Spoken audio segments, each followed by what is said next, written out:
Hi,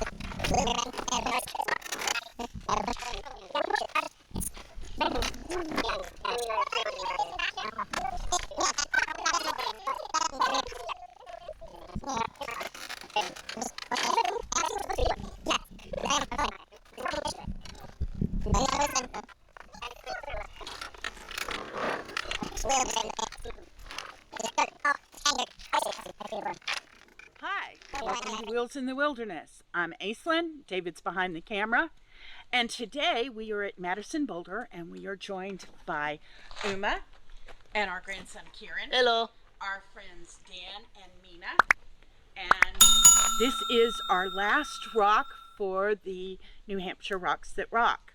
See the link in the description below to purchase your own copy. So why don't you come along with us as we see this boulder.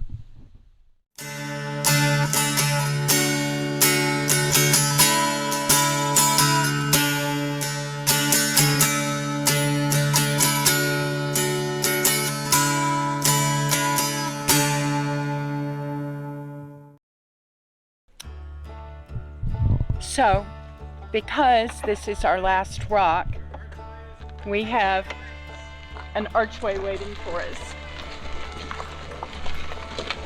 That's awesome. Thank you. Congratulations. We did the thing. It's official. You did it. Yay.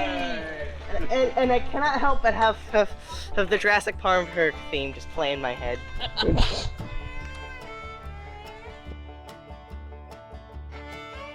Okay, so this is Madison, Boulder. It is a glacier erratic. We don't see the whole thing. There's about 10 feet underground, and it measures 23 feet in height, 37 feet from front to back, and 85 feet from left to right.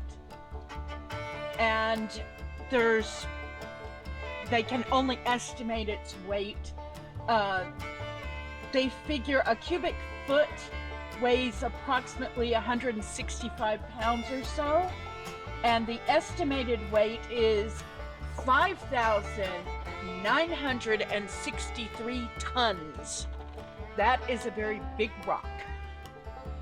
So this is the backside of the rock. I was looking back here to see if there was a way to climb it.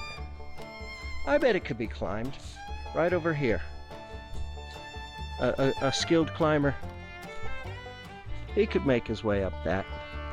I don't know if it's allowed or not, but this line right here, use that crack. Yeah, you could get up that. Well, a skilled climber could. I couldn't.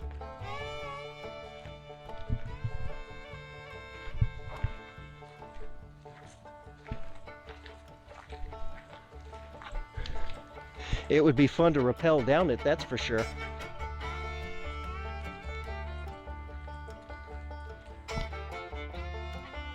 So, my friends, this is our friend Dan, and he and his daughter Uma wrote this book. So I have a couple of questions. Anything. What was it that inspired you to write this book? Well, believe it or not, it was the pandemic.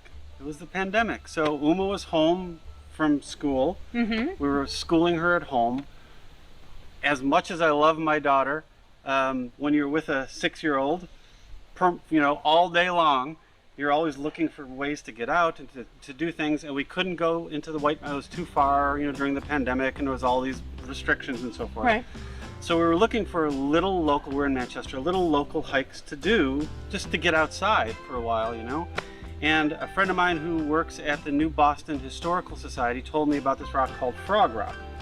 And it's a rock that's literally the shape of a frog, and New Boston's right next door to us. It is so cool. And it's a really cool rock, so we went out there and we found Frog Rock. And on the way back, Uma says to me, "Hey, Daddy, are there any other rocks that are named after animals?" So quick Google search, and we discovered that New Hampshire loves naming its rocks and boulders. There was dozens and dozens of rocks. I think there's probably 15 frog rocks alone. Oh, that's cool. So we started visiting rocks because she loves rocks. She had a real interest in geology. She likes climbing. She had a rock collection at home. So we started visiting these rocks that were pretty easy to do. You know, most of them are fairly short hikes or just drive ups, that type of thing. And it really gave us a sense of, you know, it was another adventure to take. We had just done all the fire towers. And so now we were doing these rocks. And at some point, and it was probably my wife because she's, you know, she's my business manager, you know, she's my everything manager. It was probably Mina at some point who said, you know, you should probably Write do a book about this. And so we were off and running. I'm so glad you did, because it has brought us a lot of joy as well. Yeah. Especially with the grandkids. This book is wonderful for when you have a family that you just want to get out and do something, go someplace. Like he said, Frog Rock, it literally looks like a bullfrog. And we have had so much fun with this. Well, and you know, this was Uma's idea too. You know, when we were putting together locations for the rocks, Uma was very adamant that the rocks be available to everyone.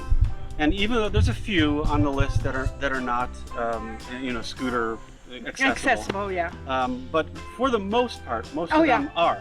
Yeah. And she, you know, and she heard me talking about the 4,000 footer list or the 50, and those are awesome lists. But as David knows, those are exclusive lists. Yeah. Not everyone can get to those places. Yeah. And she wanted everyone to be able to get to these places. So we were very. She was very. That was her idea. It wasn't my idea. I got to give credit where credit is due.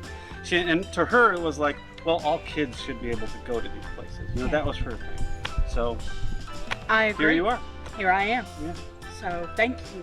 Thank you. And we're looking forward to the next book. You want to tell us a little bit about that? Yeah, so we are in the middle of putting together the follow-up to the Rocks That Rock, which is going to be memorial stones. And it's going to be primarily historic rocks designed for or about people or places or things around the state. Big boulders with a plaque on it that denote something. We were focusing, you like know, Ordination Rock? Yeah, like well, something like Ordination Rock. Yeah, or like the Goody Coal Rock. Yeah, the Goody Coal Rock. Rocks like that. Like for example, General Stark's home is denoted in Manchester by a rock, and there's a plaque on the rock. That type of thing. Okay. Now every town has a rock to, you know, Civil War soldiers or Revolutionary War soldiers, whatever. We didn't want that because it's not unique. They're every place. And we also didn't want the rocks to be gravestones. Maybe that'll be the third book, you know, the Rocks That Rock, famous tombstones. But this was more like the Betty Davis stone up on Coppermine Falls. There's the rock that was put out there. We just went to one in Chester. There's a new rock that's called the Chester Wooden Bridge Rock, and it's around a pond, and they just dedicated the most recent. What do they call it? Covered bridge in New Hampshire was built in Chester, and this rock donates the dedication of that stone. So very cool. Again, same type of thing. All around the state, public land, accessible to everyone, some sort of history behind it. That's awesome. So, y'all need to go and buy these 2 books. Trust me, you're gonna love it. It gives your family someplace to go, something to bond together, and get out and see nature, learn a little history, and have some fun. Thank you.